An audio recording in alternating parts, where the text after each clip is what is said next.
Namaskaram and very good evening to everyone. I'm Nishant Tyagarajan, and with me I have Guru Nellai Ravindran sir, and welcome to our very first episode of this series. Today, we're very fortunate to have with us the artist of the episode, Dr. Sriram Parasuram.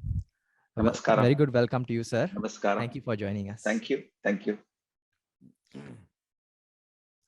It's indeed a joy and pleasure for me to be part of this explorative series. CIFAS is very well known to me and a dear institution for quite some time now. I have been connected with them as an examiner for the 7th and 8th years, final year students. I've also performed a couple of times in their annual festival at the Esplanade, also given a couple of master classes and lecdems. So it has been a very enriching association for me.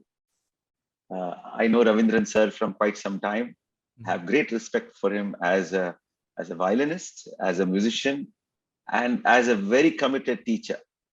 You know, that's why he shines in the roster of CIFAS for such a long time. And the service that he does is quite immense, because for the diaspora of Indians all over the world, you know, taking the culture to them, educating them and training them in the classical arts is something which is a very beautiful contribution to society. It furthers and it consolidates the greatness of Indian culture amongst aspiring parents and children in different parts of the world. So that's something which I really admire, his commitment. Nishant, of course, is a brilliant vocalist. I've heard him on many occasions. As a student first, as an 8th year student, I remember being, an examiner. Yes. Of course, he has matured into a full-blown performer, and it's indeed a joy to be part of this. With your blessings, sir. Thank you. As you said, it is like CIFAS is for that. This is the place for dedicated teachers. Correct. To contribute and in a foreign country like Singapore, absolutely bringing out the Indian arts. Absolutely. To make the local people understand the values of this and learn them and sustain them to the next level. Yes. Dr. Sriram Parasuram sir needs no introduction, but I will just give it a shot anyway. He is a violin virtuoso as well as a fine vocal exponent with extensive experience in both Carnatic as well as Hindustani music, having performed all over the globe. There's no country probably he has not performed at. He has a vast knowledge of different compositions, different music styles, and he teaches many advanced students around the world. Is much sought after for his lecdems and of course his sharing of musical knowledge through master classes and workshops. So Dr. Sriram sir, again, welcome to this episode, and we're very happy to have you as our first guest. Thank you. Thank you. With no further ado, I'll begin, and I'll just start off. I mean, having known that you are so well versed with both violin and vocal, it gives us a unique opportunity to understand, being a vocalist myself and of course with a violin guru here, we can tackle the issue with both perspectives. Which was your first love, actually, if I may ask, or which was your first introduction? Was it vocal or violin when you were young? When I was young, I started with the violin. My elder sister, who is a doctor, she's 5 years elder to me, and she started the violin when she was probably 6 or 7 years old. And in those times, the violin teacher used to come home. And in our home in Mumbai, he used to come twice a week. And I think as a small kid of 2 or 3, I used to imitate using 2 foot rulers, one for the body of the violin and one for the bow. I used to imitate exactly what she was playing, without, of course, the sound, as a toy. Her violin teacher, Sri Ramakrishna Sharma, who was Lalgudi Jayaraman sir's first disciple,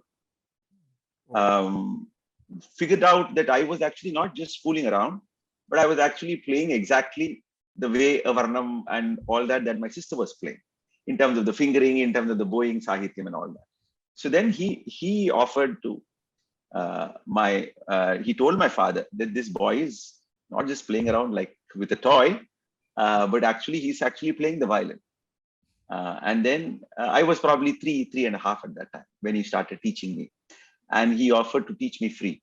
And till the end of when he passed away, he was my violin guru. So it began that way.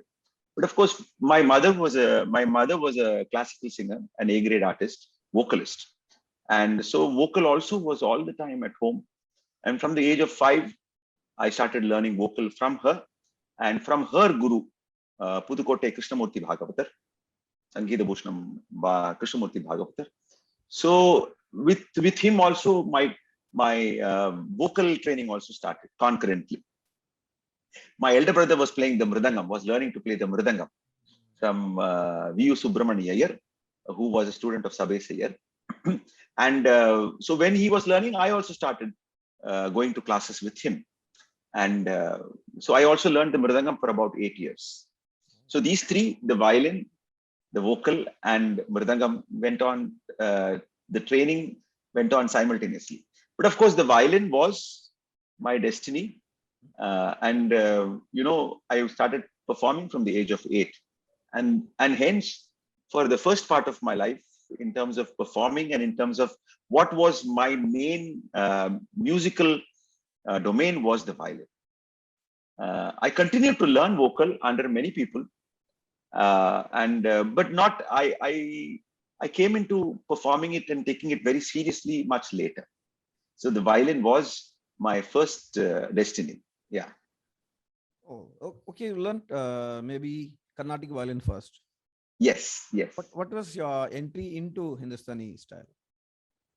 The thing is, I used to listen to a lot of Hindustani because my father was a very eclectic person musically. So he used to make us listen to a lot of different kinds of music, including Hindustani or ghazals or qawwali or Western classical and all that.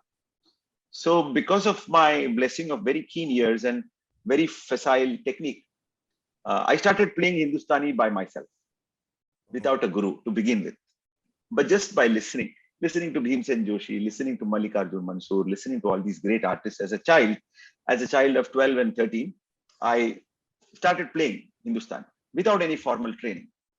And then what happened was that I just for the heck of it, I entered the All India Radio competitions for both Carnatic and Hindustani. So Hindustani also I got the first prize. The Khel Vijnanam, we have this idea of in Indian classical music, what probably is as important as learning from the guru is Khel Vijnanam. So based on that listening jnanam of ragas and talas and how Hindustani music is performed, its forms and its performative forms, I used to imitate and play the way I heard M.S. Gopalakrishnan play or N. Rajam, these great artists play. And I won the first prize, and in both Carnatic and Hindustani. So and automatically I was placed in a B high grade. So once you win a competition, sometimes if you are at that, and I was even below age, but then the radio station gave considered it as an exception, and there are very few Hindustani violinists, So I started getting radio performance contracts, every 2 months, up to 6 broadcasts every year. And then I realized, and my parents realized, that I cannot just make do with this listening kind of, I need to be formally trained. So that's when I went to Pandit C.R. Vyas, Padma Bhushan Pandit C.R. Vyas, and I started learning from him. He was a vocal teacher. There are very, very few Hindustani violinists. At that time, there was only one D.K. Datar was there. And of course, V.G. Jog, Pandit V.G. Jog was there. But of course, he was in Calcutta and much older. So the opportunities to learn from a violinist were not there. And so I went to a vocalist. And when I went to C.R. Vyasji, he said, but I don't teach the violin. So I told, no problem, sir. You teach me vocal and I will translate it onto the violin. So that's how my formal training in Hindustani happened. Till now, I have not learned from a Hindustani violinist. Though, like I said, great artists like M.S. Gopalakrishnan are my Manasika gurus for Hindustani violin also. So the one thing about both Carnatic and Hindustani music is that the vocal musical idiom is the dominant one. It is the one that all instrumentalists seek to portray. What is called the Gayaki in terms of whether it be Sahitya or Manodharma or Raga or all aspects. Essentially, there are, of course, certain instrumental aspects to our music, but essentially, for the most part, it is the vocal idiom that we try to project. And hence, my learning from Pandit C.R. Vyasji, I used to keep a violin at his home. And I was doing later on, I was doing my engineering after my 12th. So straight from my college, I will come to his home, my violin would be there. And then he would sing and I will play, he will correct me. So it was like that. And I would sing sometimes, I would play. And I also started accompanying him in his concerts.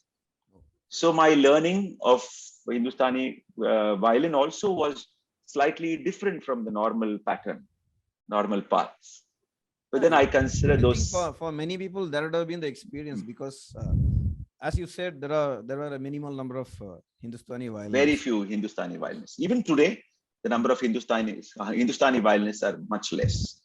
Because from your experience, can we take that if somebody learns one style, if they can understand the other one, it is easy to adapt to the other one? Well, the advantage of learning Carnatic music first is that the foundational basis becomes very strong. Carnatic music is very elemental and very analytical in both in its training as well as in its conception.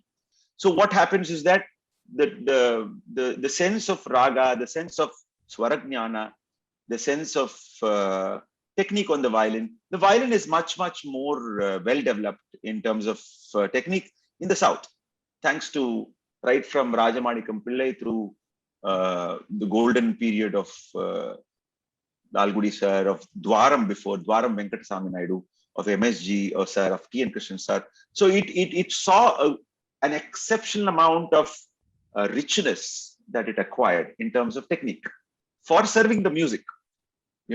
This parallel process did not happen in the North, did not happen in Hindustani music. Even the people who play Hindustani music on the violin, who play it well, are people who have learned Carnatic music technique on the violin. In terms of, very simple things like gamakas, shifting, finger technique, bowing technique, sahitya, bhava, everything had a very beautiful blossoming in Carnatic music through the 100 years. Whereas Hindustani music never had, sometimes it's destiny that certain instruments don't see the parallel development in some other system. Maybe correct? Because Hindustani music had a board instrument, which is the sarangi. Yeah, sarangi. The sarangi was there. And that is one of the reasons. And the growth of the violin in Carnatic music was also because it was the primary accompaniment instrument. So even if you look at the great soloists, they all brought such perfection to their craft and art through the process of accompanying, whether it be Lalgudi Jayaraman. So Dwaram Venkatasamy Naidu was the first person in the probably 40s and 50s, 1940s, 50s, who decided to bring this instrument to center stage and not use it as an accompanying instrument. So that is when it started its journey as a standalone solo instrument. But most of the technique that was developed, and even most of the Ragadyanam, Tala methods and all that came to the great stalwarts also through the process of accompanying. Now, this was not there in the North. In Hindustani music, like you said, either it was a sarangi or the harmonium, which were accompanying instruments. So the violin didn't get that opportunity to evolve as a very versatile and brilliant musical instrument. So. Sir, you mentioned about your learning and translating between vocal and violin. Actually, I'm curious, if you, let's say you take any kriti and you want to you sing it once, and let's say on another day you perform it as a violinist instead. Yes. Is there any conscious decision or any conscious differences between performing it as a vocalist or as a violinist, the same kriti? Absolutely. In terms of vocal, the process of sahitya, the process of bhava, the process of the phrase, the punctuations are all very natural, right? Because you are dealing with the voice, which is very intimate to the musical being that you are. With the violin, it's one step removed, because there is a conscious process of translation of all that into the fingers, into the muscles, into and onto the violin and onto the sound of the violin. So definitely it is a little removed from the natural process of the voice. So there is both a conscious as well as a subconscious way in which you will play a kriti. You might have to set certain bow choreographies. You will have to figure out certain fingerings in terms of changing of strings, you know. For example, I remember, I will give you a small example. Yeah. So if there is Sangadi in Shanmugapriya, for example, if there is a Sangadi in Siddhi Vinayakam, Siddhi Vinayakam Anisham, Siddhi Vinayakam, this that Sangadi. Now, when I'm singing, there is only one voice. Whereas when I play it on the violin, is up to the pa string, and Magarisa has to come only on the sa string, right? So how do I make this continuous flow? So I cannot play because the ma will create a break. So for me to achieve that continuity, I will have to play on the pa string and on the satandi itself. Right. So conscious fingerings and conscious bowings and conscious choices of what works best. Even the idea of gamaka in the voice is very natural. You know, you hear it, and the voice, because of its great amount of intimacy with both the brain and the ear, is able to produce it very effortlessly, seemingly effortless. There is a process of the brain and the mind which goes into it, but it's almost always subconscious, right? Yeah. Even in singing, sometimes you have to evoke a very conscious analytical process to produce or to imitate certain gamakas of great finesse. On the violin, this becomes a more involved. That is why if you see many violinists may not fully be effective in projecting a kriti well. You know, for example, Yenneramum Undan Sannidhile Nanirita Vedum Ayya. Now, Ayya. And the feel when I violin, if I have to bring that ayya kind of bhava, my bow has to work well. I have to release pressure on the bow. I have to produce that silken side bow, caressing of the string. My gamaka of gamagari has to be so solid. So it's both a conscious as well as a subconscious. So there is a lot of bow choreography that I do when I play a kriti. If you are keen on bringing it that way, I can play tarida nida nida pa pada pada bagariri sadiga magariri. I can play that and be happy. But if I want that yenne ramum undan, now undan, that comes from sa. Undan sannidhi sanni. There is a gap after that. Sun, it's not sannidhi, it's not that. Sannidhi ile nan, the pauses, what consumes more bow and more sound, all that has to be choreographed. Only then it can reach that level of vocal perfection that I want to project on the violin. So it can also be a very involved analytical process and working on that. The fingerings you have to work out. You know, Ravindran sir knows that Magari can be played with 4-5 options, you know, on 2-3 strings. So you have to choose in terms of tonality, in terms of the actual gamaka, which sounds best for you. And you have to bring your technique to bear on that. Yeah, Ravindran sir, tell me. So violinists have to be like more conscious of all the intricacies Yes. than a vocalist. Yeah, like I said, vocal, if you are a fairly talented, gifted vocalist, many of these things will come naturally by imitation. But for a violinist, the imitation level is less. It has to be worked out, you know. So here there is an interesting thing like, for example, a vocalist learning an instrument. Is that you feel is necessary to have a better understanding? Absolutely. What an instrument does is, since I have done some work on the learning process of music, the brain learns everything the same way. The brain has its faculties, which it applies to different fields of learning. Learning happens through your senses, through listening, through reading, through watching, and so many different things. Correct. So the idea of the note, music is a very abstract quantity. If I say it's very difficult for somebody to objectify it as a quantity because it continues to be abstract. That is why you will find that the beginning student, if you sing sa, they will sing sa, they will not even know that they are different. Correct. Now, what an instrument does, the first thing it does is that it gives a physical visual context. So on the veena, you note sa. Sa has a physical entity on the fret, a position, a visual physical quantity, correct? And then you know how far re is from it and how far ga is from it.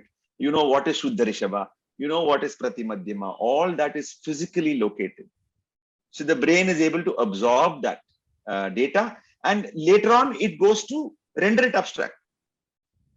But the initial learning, in terms of if you can look at it as numbers, and so you may learn your mother tongue without the script, but later on when you want to assimilate another language, you need, or mathematics or anything, you need symbols and you need physical reference that helps the learning. So an instrument actually gives you that amount of clarity in terms of the grasping of what the musical elements are. Yeah. For example, a gamaka. If I sariga, now when I move this on the violin or the instrument, I know what it is, because I know it is sariga, re mari mari mari, right? There is no ga there. Yeah. Now this understanding of mine becomes very clear if I play the instrument. Okay. The same thing about for violinist, you were saying about the bhava, sahitya bhava, to bring in the sahitya bhava. The violinist should have a better sense of singing also, right? Yeah, absolutely. In terms of, there are so many nuances of the voice that you will even recognize only if you learn vocal music. So if at all your intention, and this is very, very true in the case of Hindustani music also, only if you know or if you feel, if you have felt the depth of a Daivata Gamaka in, say, a Darbari, only then the same heaviness and then same kind of character I can bring it on the violin. Sa re ga ga ma sa da ni da ni pa ma pa da ni sa re ga ma da ni. So the heaviness of that gamaka, only if I bring it into my voice can I translate it onto the violin. Otherwise, it will remain sa re ga ma da. It will be flat like. But ma da ni, little finer points. But since both of you are very good musicians, I hope you can understand the nuances of that. So the vocal, in terms of its sound, influences me as a violinist a lot. In terms of depth of sound, in terms of the power of the sound, in terms of projection of the sound, all of those are voice characteristics which I try to realize and manifest on the violin. Right. So bhava is that, all bhava, whether it be raga bhava or whether it be sahitya bhava. Bhava is that interplay of very complex interplay of tonal elements, of sound, of nuances of sound, whether it be intensity, projection, amplitude, tonal quality, all these come together and play. And then finally a bhava results and you go, aha, right? It is not just the bhava alone. That's why it's called rasa, because there are so many ways in which the craft has evolved to produce that bhava.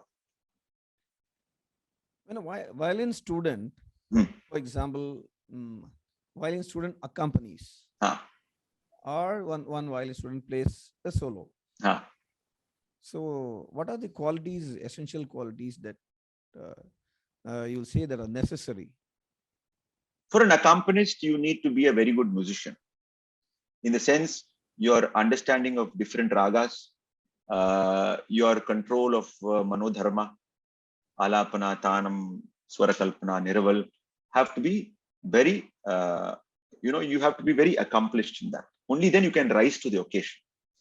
The other thing is that you have to have a good kriti repertoire so that you can follow the kriti without interfering or without impeding upon the vocalist's process of rendering the kriti.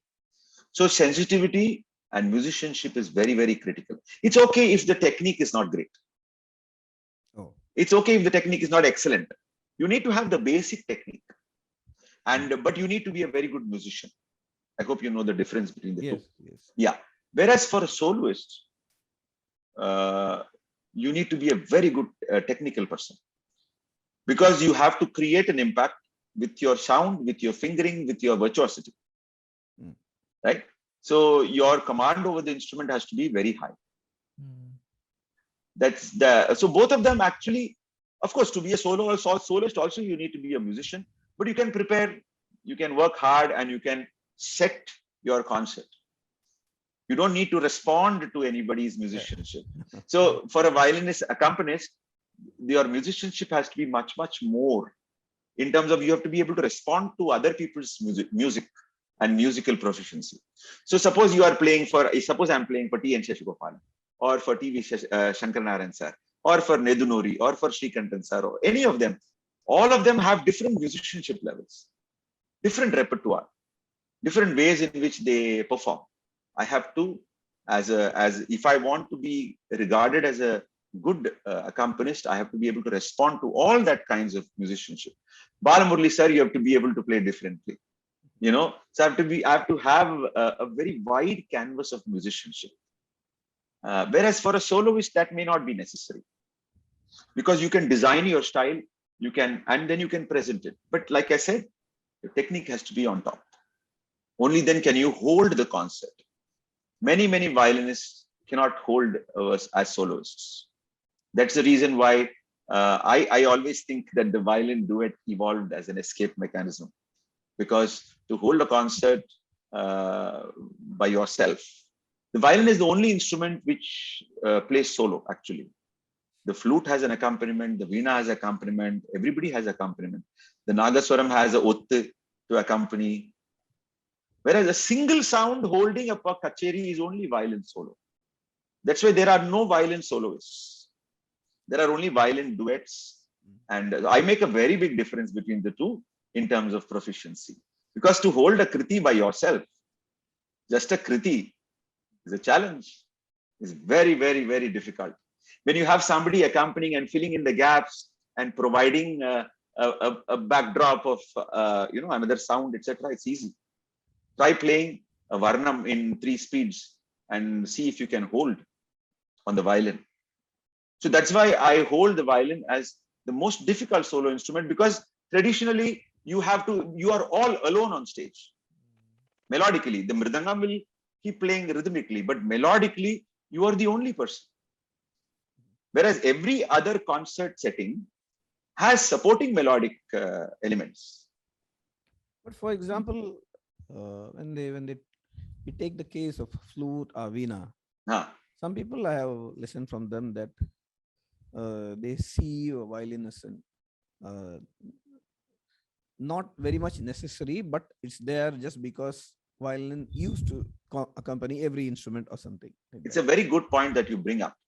Um, from a very purely musical perspective, um, the violin actually is not a good accompanying instrument for veena or flute because of the sound production itself. The veena is a cut sound because of the strumming. You have to keep meatifying. I will use such words. I hope the people understand. That is, you have to keep plucking, and hence it's a broken sound. Whereas the violin tonality is a continuous tonality. The two tonalities clash. But like you said, because traditionally the violin has been the accompanying instrument, I have played for Dorsai Iyengar, I've played for my guru K.S. Narayana Swami Veena, I've played. And the sensitivity with which you require to merge the two is exceptional. You need to have tremendous control and holding back the way you will project your sound, because otherwise the contrast between the two is very jarring. Because the Veena sound, the tonality and the vibration characteristics are very different from the two never merge, So it is with the flute also. The flute's aerophonic sound is very different from the violin. So the violin, you have to really, really be sensitive. You have to bring out the flute characteristics of the violin in terms of tone. So I have played for Ramani sir. I have played for my guru, Sangeeta Kalanidhi T. Vishwanathan.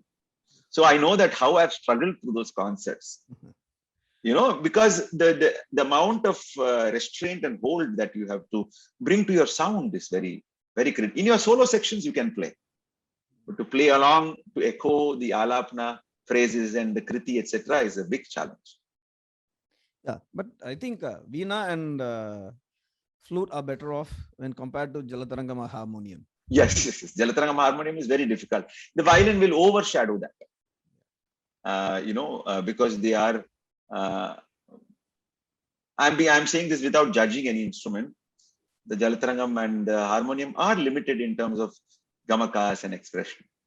So they are going to only produce very staccato notes.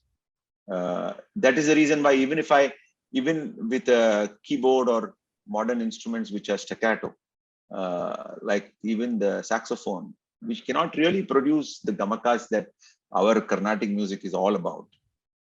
They are exceptionally inadequate, if I may say so. They just produce an approximation, and in the process they dilute the music. That is my personal view. All kinds of musical instruments are not suitable for all kinds of music. That is there. So there has to be an intelligence for. But then, yes, we are in a modern age where everything goes. So hence, we tolerate for the sake of novelty. The guitar plays Carnatic music, the piano is playing, the saxophone plays, but they are not wise choices from Goddess Saraswati's point of view. They are exceptionally inadequate. But yes, the sound is refreshing. It is a novelty, and hence I will not say As more you're on good that. in both Carnatic and Hindustani styles, you can elaborate a little bit about the Jugalbandis or your experience or views on that. Yeah, the Jugalbandi again is a kind of a modern performative invention, where in a cosmopolitan kind of civilization that we are in today, where North Indians are here listening to Carnatic music and admiring it. South Indian musicians are listening to North Indian music, Hindustani musicians, and are liking it. So it's a packaging of two things in one, a two-in-one kind of a thing. So it's more of a packaging. The original concept of the Jugalbandi has lived its course, because it kind of stagnated with singing these standard parallel ragas like Kalyan and Kalyani, or Yaman and Kalyani, and Malkons and Hindola, and Bhoop and Mohana. So they did justice neither to the Carnatic system nor to the Hindustani system. 2-3 concerts of Jugalbandi and you are kind of saturated with it, because it doesn't go anywhere. Both of them in are. Carnatic, we don't have like Jugalbandis within the same style. Like, for example, in Hindustani, they have a vocal and flute, or flute and sitar. Yeah, Like they're all new. They never used to be there. I think one of the earliest was Bismillah Khan Sahab and Vilayat Khan Sahab, who in the 60s and 70s started, 1960s, played Jugalbandi, instrumental Jugalbandi, having equal footing. But in our case, because in a regular vocal or violin concert, a Veena concert itself, the violin is quite a dominant force. It is not accompanying in that sense. I remember that I used to go to concerts to listen to MSG play. I don't even care about the main artist. So the value and the value that the violinist is bringing to even when he's an accompanist, is almost as an equal. This is something which you have to remember, is that the violin in Carnatic music is not at a lesser level in terms of its presence or its impact. But only few artists can have reached that level. Yeah. I'm basically speaking about the very, very great players who were on par with in terms of even status. When Lalgudi sir used to ascend the stage, I know that the main artist will ascend the stage second. Lalgudi sir will ascend the stage first, because even the main artist recognize that here is a musician who is so great. Doesn't matter if he's accompanying me today evening, but his status as a musician is so big. So they paid their respects. In fact, Alattur Kacheri and all, if you see Alattur Srinivas Iyer, you'll see that when Lalgudi sir is playing, they are looking with so much of absolute rapture. Why I'm saying is that the Jugalbandi is a setting where there are two equal partners. In Carnatic music, even though we have been calling the violin as an accompanying instrument, it has existed as an equal partner. In practical terms. In fact, many times when I have played for Kalyan Raman sir, Kalyan Raman sir will ask me, Seri, me Begada Vasi first. You play Begada first. Why should you always play second? So he will, many concerts, 4-5 concerts, I remember him saying that. In the sense, he's also looking at it as an equal partner in some way. So the power status between the two and the role that they play in making the concert successful is equal. So that's why it is not a typical accompanying instrument like we have in say a Western sonata or a chamber music, where we have the role of the piano in a violin sonata is one of the accompanying instrument. Except for some cases, but there also the Brahms sonatas are not for violin and piano; they are for piano and violin.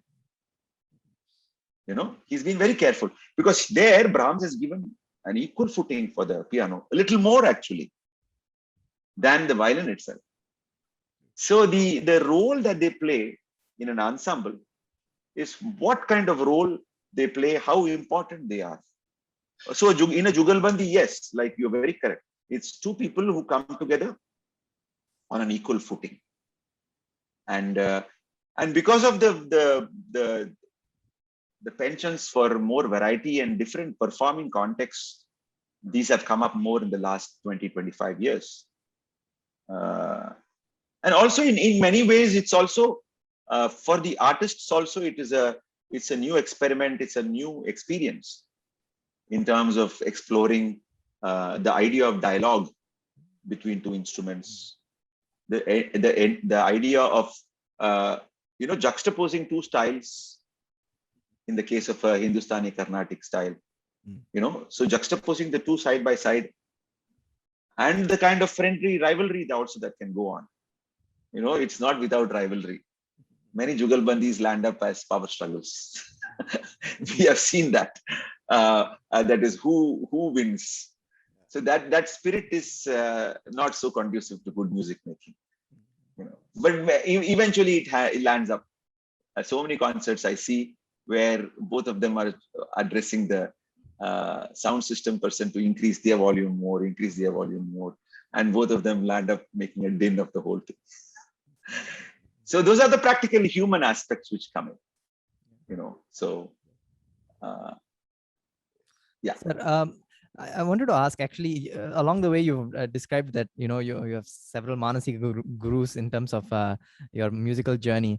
I mean, definitely in today's day and age, many of us, especially the younger ones, we've definitely heard so many musicians who may not even be alive by the time we were born. For instance, Yeah, Lal Gudi yeah, sir. I mean, of course, yeah. he much later, but for instance, someone like MSG and all, I've Huh. never personally met, but I've heard so much. Okay, okay. And my question to you is, if you take adapt from these various musicians, do you feel that you should stick to a certain bani or a school or like a playing style, or do you encourage mixing of the various styles of violin that each of these three or several greats have come around to expose?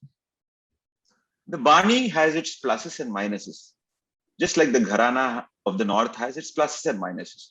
It gives you a certain structure, it gives you a certain technical discipline, it gives you a repertoire which is also given to you, right? But it can also be a limiting feature. It doesn't allow you to fly outside. It doesn't allow you to soar outside the system. So the very, I'm just being very objective here. I'm not judging, like I said.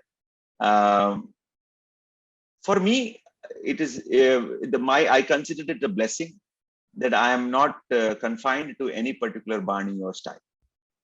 I look at it as a blessing. Yes, in terms of the discipline, I have to work harder at evolving my own style, at evolving the best of what I see in the great masters and best of what I can learn from them. Because music itself is not restrictive. Saraswati's realm is free and abundant and infinite. So the question of limiting it to a bani and saying the bani is the end all is a falsehood. The bani is just one way of expressing something, right? So it's like, suppose you have sambar rice or a biryani, right? It's beautiful. But then if you have also curd rice, and if you also like to have some chapati and sabji, or if you also like lasagna or tacos, because the taste buds don't see any difference. For them, the ruchi, the rasa is what is important. Similarly, for the musical mind also, for me, I think that my ruchi, my rasa of different styles is what I would like to delve in. In this Janma, I want to listen to all the beautiful music, irrespective of whose style, whatever. And I want to be able to strive to do sadhana to present that, not necessarily only for the outside world, for myself. So I look at assimilation of different styles as both a blessing and as also requiring more effort. Following a bani, and that is what actually is also espoused by great people who establish banis. For example, GNB sir. GNB sir insisted that none of his students sing like him. That is why an ML Vasanta Kumari. So you take only the core values from the bani, and then you develop and create the style which you are convinced about. So an S. Kalyan Raman is very different from an ML Vasanta Kumari. Is very different from Trishur Ramachandran. Trishur Ramachandran sir followed very, very much on the footsteps of his guru. I'm just stating facts. Whereas SKR sir and MLV branched out and blossomed into their own styles, very distinctive styles. But the core values of the Bani remained. But sometimes we have to be very clear as to what is the inheritance of a Bani. Is it an imitative kind of following, or is it a more explosive and an individual interpretation of the Bani? Following your guru in every small which way is not keep preserving the Bani, according to me. The Bani has to grow. If you look at Dhanamal Bani, I have also learned from T. Vishwa. From Dhanamal to Brindama to T. Vishwa to me, the values are being preserved, but the final music may be very different. Okay. Yeah. Bani also, does Bani include the presentation style or yeah, the performing style? No, it includes all the gamakas, the values, the way you will develop a raga, the voicing of the voice technique, the fingering technique. It includes all that. So the bani is a very, it's like a straight jacket of a very, it might be very, very rich, but yet it is one person's idea of how the music can be realized and presented and performed, even in terms of repertoire. A small gamaka, a small fingering in the Lalgudi Sar Bani will be very different from how it is with MSG Sar or T.N. Krishnan Sar. So for me, I have always looked at this as a great opportunity and blessing where I can take the best of all worlds and bring it all together.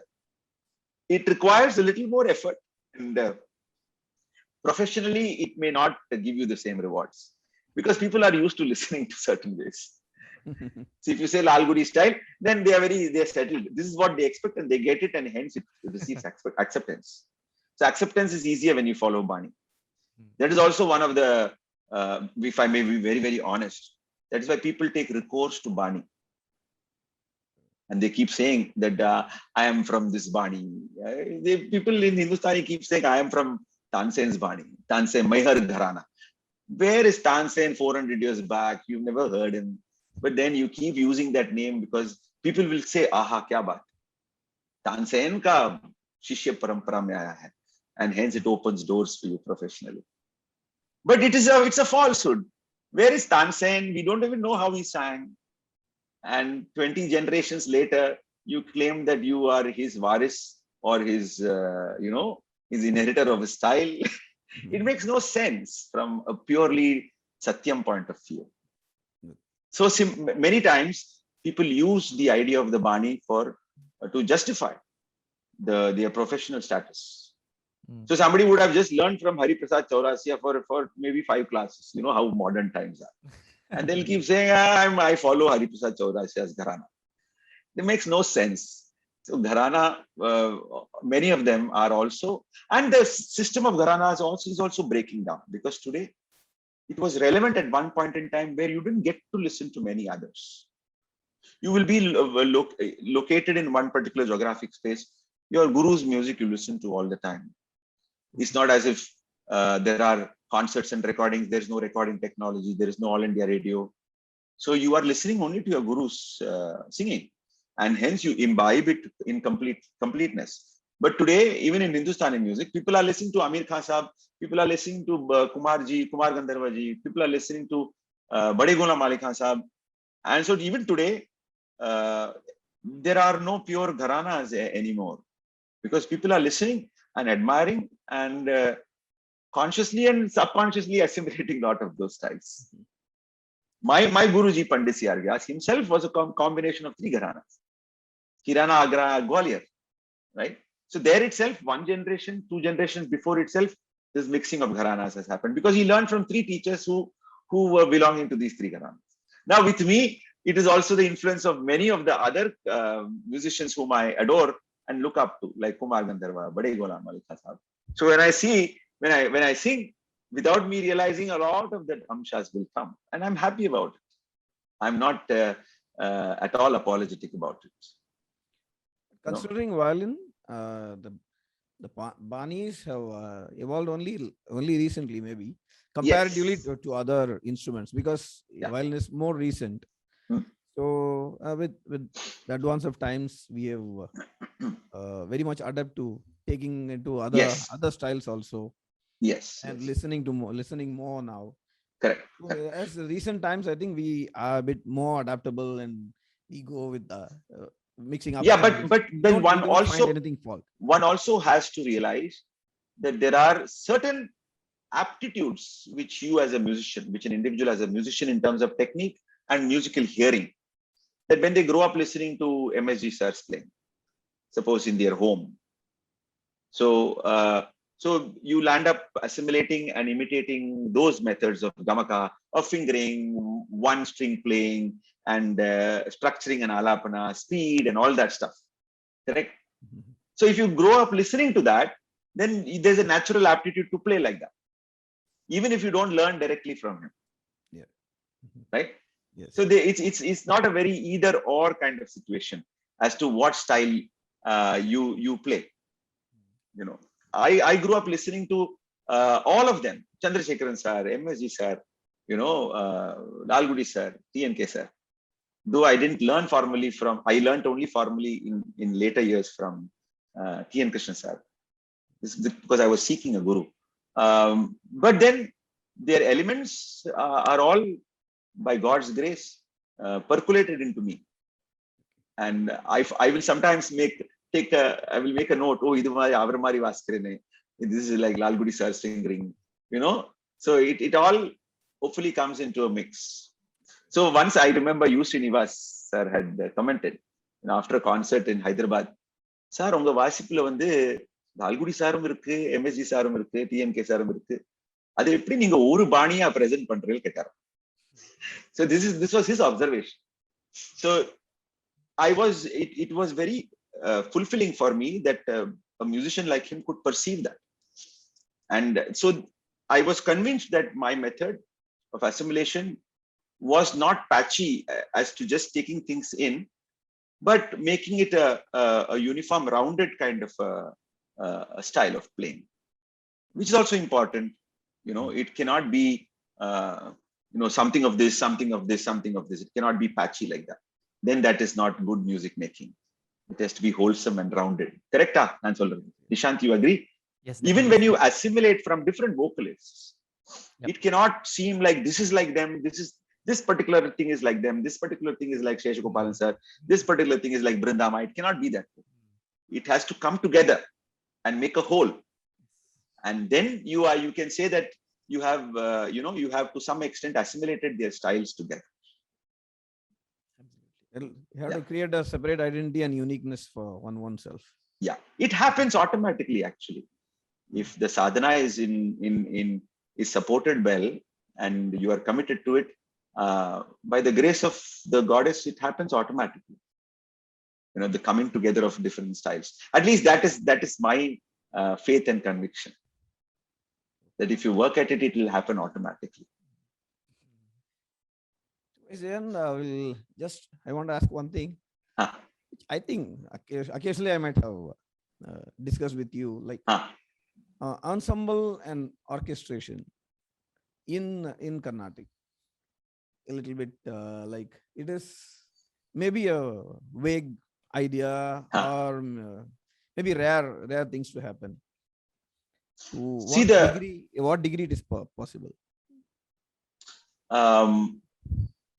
Because of the fact of the significance and the exceptionally important role that the gamaka plays in our music. And since the gamaka is a personal musical attribute, you know, my gamaka is going to be very different from your gamaka for the same. At different times of the day, it's going to be different. At different stages of our life, it's going to be different. Correct? So ensemble playing requires a certain uniformity and consistency. Right? You have to rehearse a lot for it to be consistent and predictable. Right? A quartet in Western classical music, they live a life together. So the four people of the quartet, the two violins, the viola and the cello, they almost live as a family. They rehearse day and night. They select repertoire and keep working at it, keep working at it, keep working at it. So though a kriti can be played as an ensemble in Carnatic music, there were Vadya Vrindas, you know, in All India Radio, where the idea was to create this panorama of different instruments playing Carnatic ragas. And to a great extent, they were very entertaining, but I don't think they achieved any musical status. It fizzled out for all practical purposes because it was slightly restrictive. Because in our system, the Manodharma is what is the king. What makes our music, Carnatic music, is the Manodharma. And in an ensemble playing, in orchestral playing, that goes for a toss. It's not possible at all. That's why it remained primarily an individual music art form. In fact, Yehudi Menuhin, the great violinist, I'm sure some of you know, his intimacy with Carnatic music and Hindustani music was great.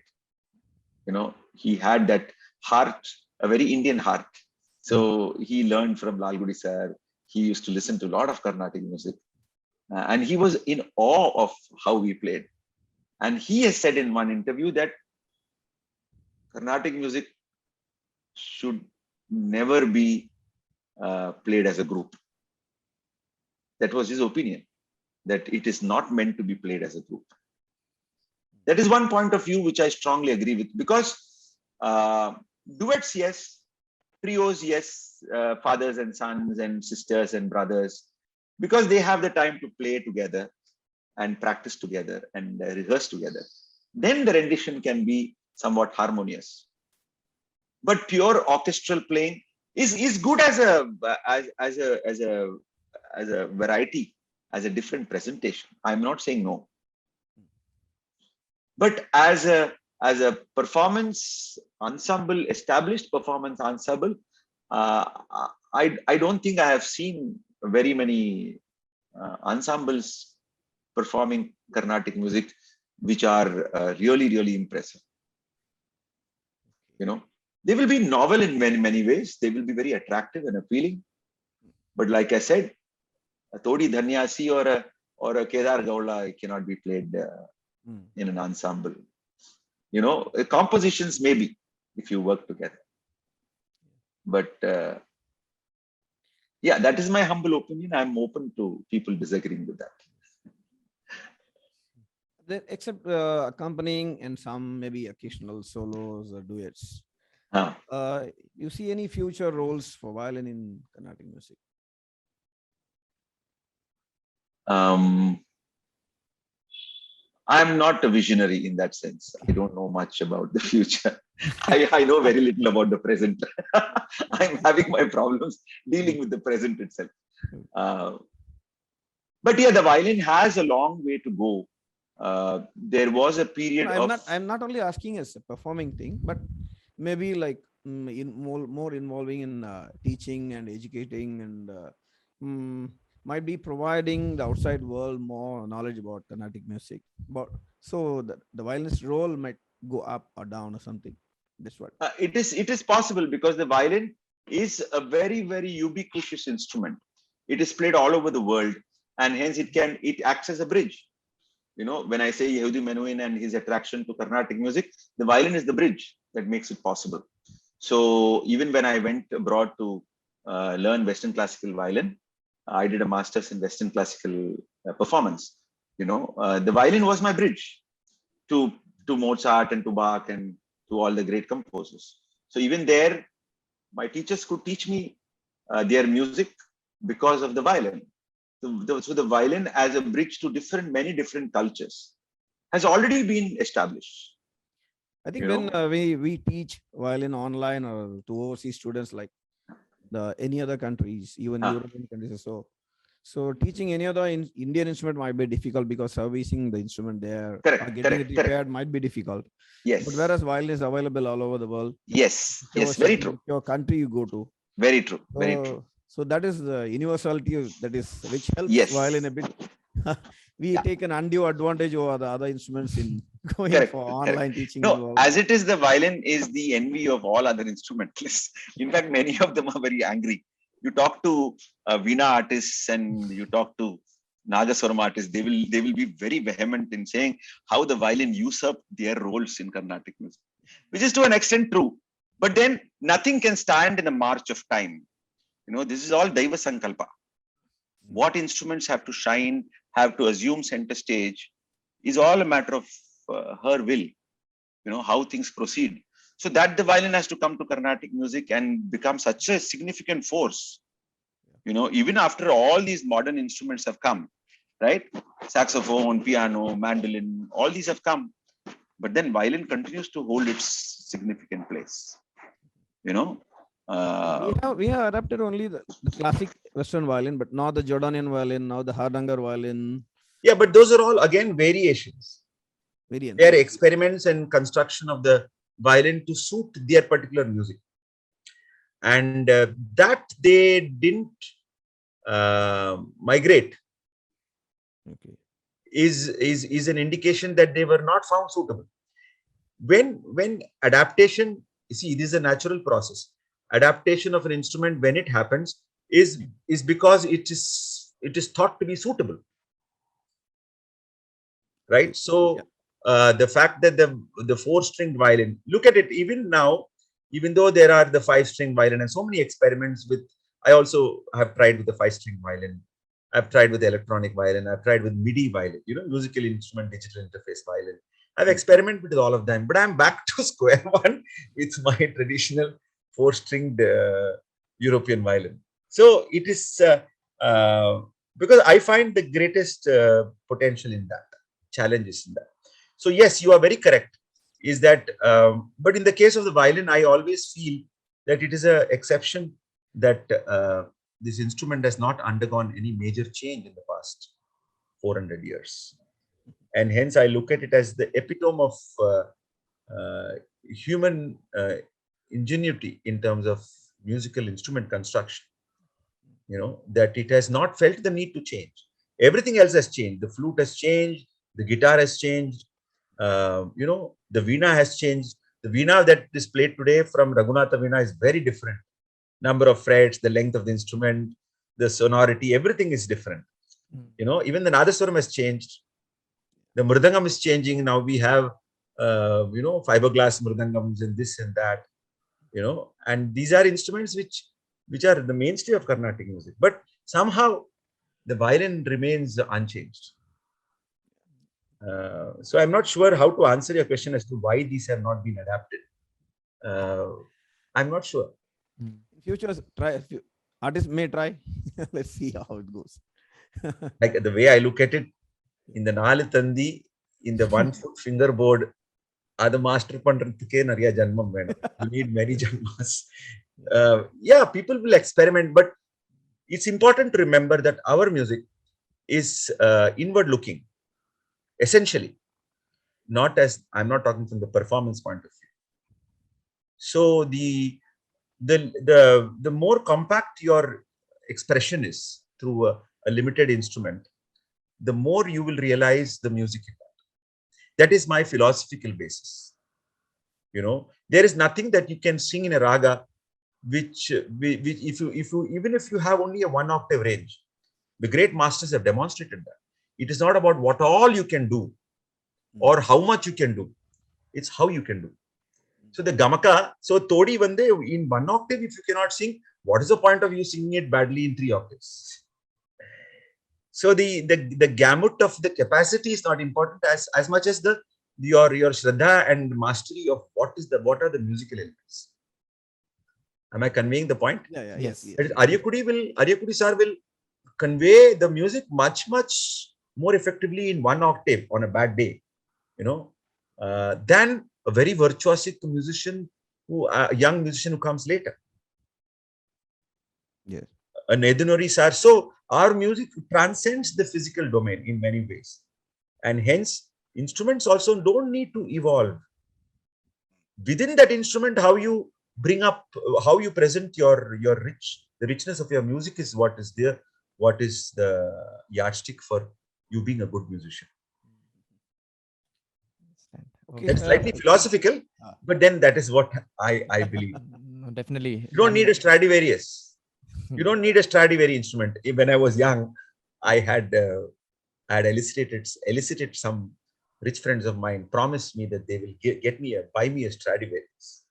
Okay, and not that, and a couple of them have become very rich businessmen. They are worth in crores. And one of them even came back and asked me, Sriram, do you want to cash in on the promise that I made? And I don't feel that urge now, because I have to shine. Right? It is the music that shines, not the instrument. Ultimately, it is the music that shines, not the voice. The voice or the violin is all only a medium.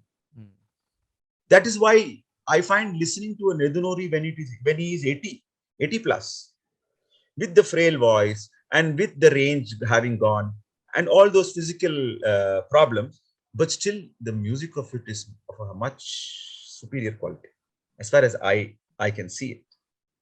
So you realize that it is not the physical trappings of range and speed and virtuosity, which where the music lies. It is somewhere else. So the sadhana or the struggle is to reach that stage where you give me $100 violin and I should be able to produce great music on that. Then that will prove to me that I am a good musician. I'm a good violinist. Correct? Yes. There was an old poem by the name of The Touch of the Master's Hand. I don't know if you've read it. It's about a man a great violinist who plays on this very celebrated instrument. And then somebody makes a passing comment saying, all that is to do, credit has to go to the instrument. So then he asks that fellow, go to the shop in your town, buy me the cheapest violin in town. So he buys that and comes, and the master plays the same piece and receives the same applause. And in front of the audience, he breaks his old violin and says, this is going to be the violin on which I will perform. So it's inspiring for me when I remember reading this poem a long time back when I was in school, that it is not in the instrument. It is in you. It's how you make the music on the instrument. Slightly philosophical, but then I find it very inspiring. Okay, sir, we come towards the close of our interview.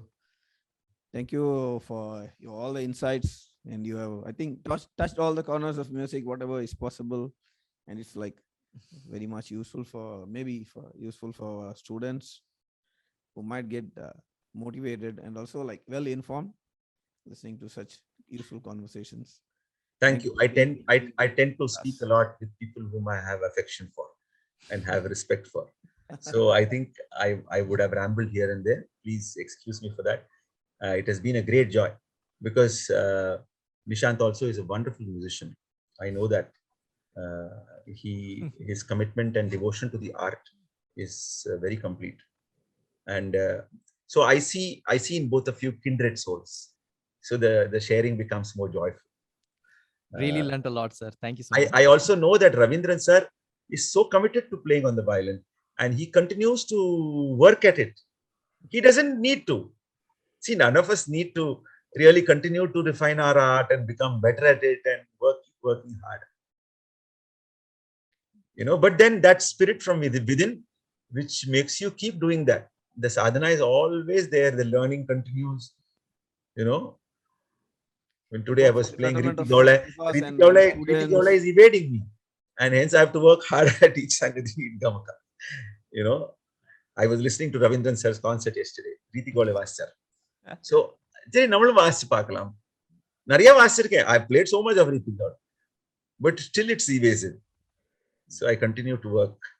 So that is the constant especially for an Indian classical musician. The constant is that you continue to keep doing sadhana. For any teacher, like it's always we feel the success when students come out successfully. Yeah. And they also go on performance stages and they win prizes or whatever. Yeah. So we feel the pride and we are self-satisfied on our job. Yeah. That is the two of them can coexist, according to me. The ratifications and the validation that you get from your students and performing is also equally valid. But my journey as a musician is a personal one. And hence that continues. And that is the grace of God. It is that she allows me to continue on this journey. It's all her wish. Thank you, sir. Thank you, sir. Thank you for joining us. Thank you so much. Thank you, Nishant. Thank you, Ravindran sir. Yeah, it has been a wonderful, and I reach out to all the people watching this, like especially the students. I reach out with my love and with my exceptional. This Carnatic music is so lovable.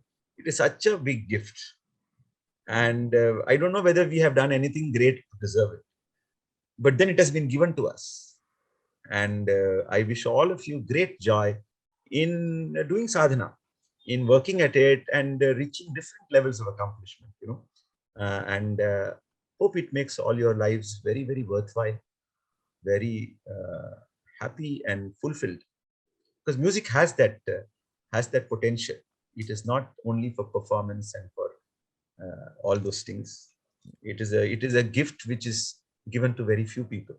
I strongly believe that it is a karma phala. You have done some good things, so cherish it with all your heart. Be close to it and intimate with it, and it will be your lifelong friend. Yeah. Thank So you, all sir. the best to all of you. Thank you. you so much. Namaskaram. Om Namaste. Shri Guru Bhyo Namaste. Namaha.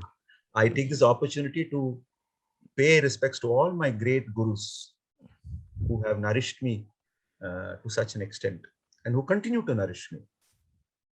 Just thinking of them makes me feel very beautiful all over. So that for those gurus, I have to, namaskaram, pay my full respects. Om Shri Namaskar. Guru Bhyo Namaha. Namaskar. Thank you so much. Namaste.